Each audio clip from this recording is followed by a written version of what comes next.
welcome to my channel. I'm Tiffany, a retired librarian turned homeschool mom. And in this video, we are working, as I work my way through the rest of the Boxcar Children. This is Mystery in the Sand. So this is book 16. So we have now jumped from August to the next July. The children are, again, the children are on their own. Again, that's normal for these.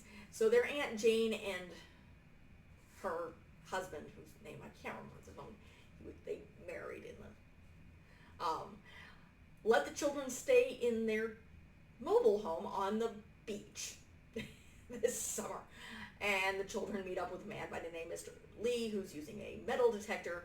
Benny finds a locket with RL on it. They have a mystery. They're trying to figure this out. It has a picture of a cat and a house, which happens to be this old tower house in town. They meet this woman, Mrs. Smith, but she closes the door on them. They rescue. First, they notice when they're nosing around the backyard that a fire has started in the grass in the backyard, and they call the fire department. And it's stopped. The lady pretty much just says thank you. Shortly thereafter, Violet saves their cat, and she goes to return it. And it turns out the Miss Smith is the housekeeper, and the owner of the home is a Miss Lane, who is a famous artist, and she's just a recluse. They're not good with people. They're very, very shy people. So they have 10 cats. They do not have 100. That's apparently the rumor. And she decides to paint Violet, because Violet is quiet. And the children bring the old women out of their shells. The locket does, in fact, belong to the artist. And the two women walk the beach at night. In fact, they saw them one night. They're walking the beach because they don't like people. It's not that they're mean or anything. They're just very, very shy people, and they're not comfortable around a lot of people.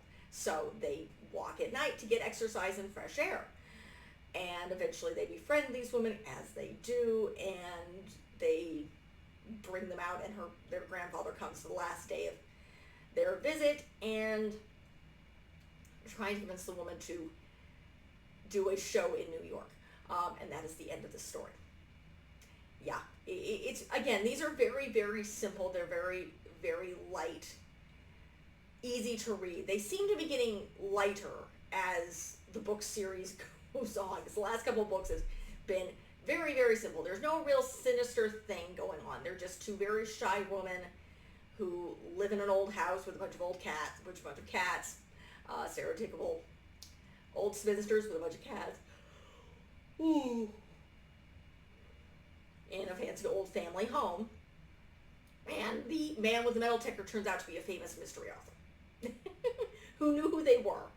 And I don't think he was trying to, I think he kind of befriended them.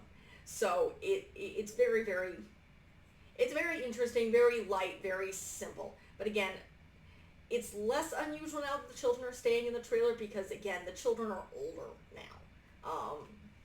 Doesn't really mention, I don't know, I think Henry's got to be in his second year of college at this point.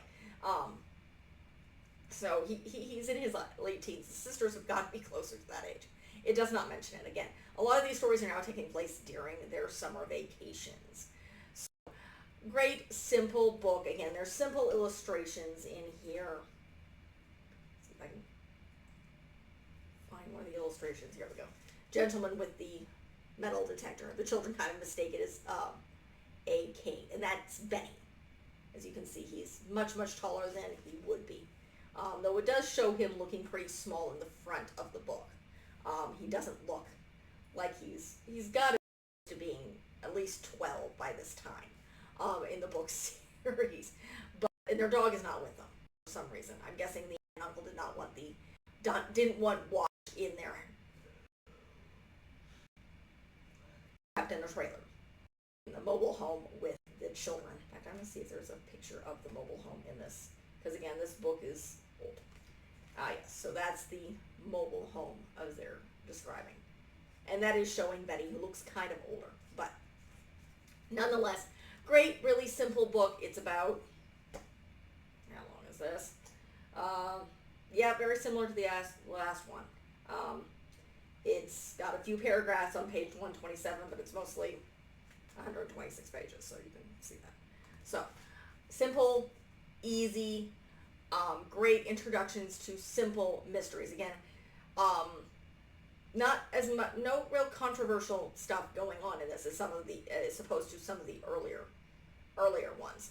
As I said, I feel like these are getting lighter as they go on.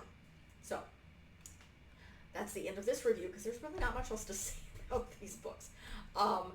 Like and subscribe, leave a positive comment if you have one. Check out the rest of my channel. I am finishing these books. I have like 3 more to go. I am doing a bunch of quick reviews just to get them done and out of the way, and I will get them edited and posted.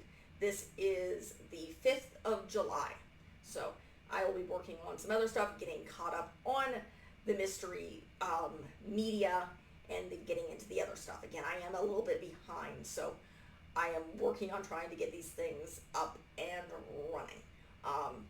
Life with kids and summer. So, again, like and subscribe, leave a positive comment if you have one. Thank you.